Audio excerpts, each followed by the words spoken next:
Ucarda yol qəzası olub, xəsarət alanlar var. Hadisə Bakı-Qazax magistralının rayonun Qaraböyük kəndindən keçən hissəsində qeydə alınıb.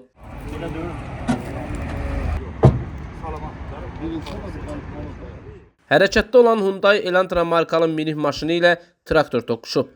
Hadisə zamanı Ucar rayon sakini 1964-cü il təvəllüdlü Zöhrəb Sabiroğlu Hacıyev və Saltur rayon sakini 1993-cü il təvəllüdlü Dursun Rövşənoğlu Əhmədov müxtəlif xəsarətlərlə Ucar rayon mərkəzi xəstəxanasına yerləşdiriliblər.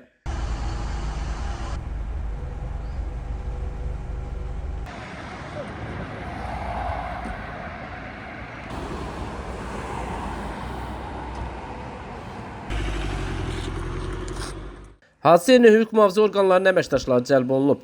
Fakt araşdırılır. Nizami Rəsulov, Aqil Əsədov, xüsusi olaraq Dinas TV üçün.